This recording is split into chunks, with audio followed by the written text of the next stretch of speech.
রাত গভীর হলেও ঘুম ছিল না ঢাকা বিশ্ববিদ্যালয়ের টিএসসিতে।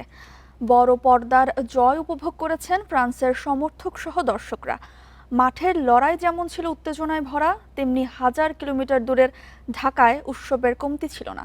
হালকা বৃষ্টি উপেক্ষা করে প্রিয় দলের জয় উপভোগ করে আনন্দ উল্লাসে মেতে ওঠেন সমর্থকরা। তবে মরক্কোর পরাজয়ে অনেকেই হতাশ হয়ে বাড়ি ফিরেছেন। মধ্যরাত পেরিয়ে ঘড়ির কাঁটা যখন গভীর রাত ছুঁয়েছে তখনও ঘুম নেই ফুটবল প্রেমীদের চোখে। ঢাকা বিশ্ববিদ্যালয়ের টিএসসির বড় পর্দার সামনে জড়ো হন হাজারো ফুটবল প্রেমী। যে যেখানে জায়গা পেয়েছেন হালকা বৃষ্টিতে উপভোগ করেছেন ফ্রান্স মরক্কোর কোয়ার্টার ফাইনাল।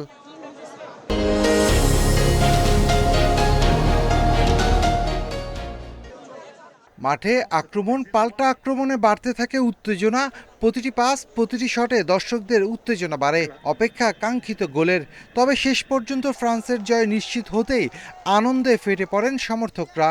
কেউ উড়িয়েছেন পতাকা।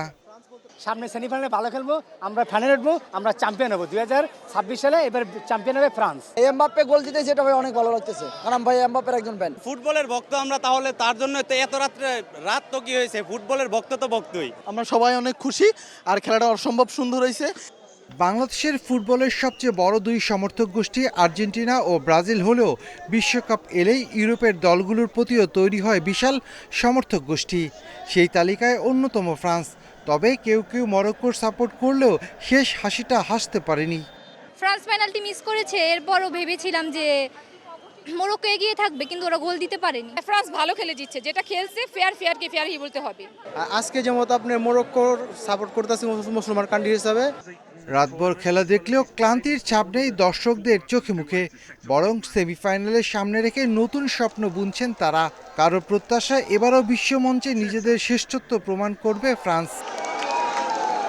শফিল আল সুজন, ইন্ডিপেন্ডেন্ট নিউজ, ঢাকা।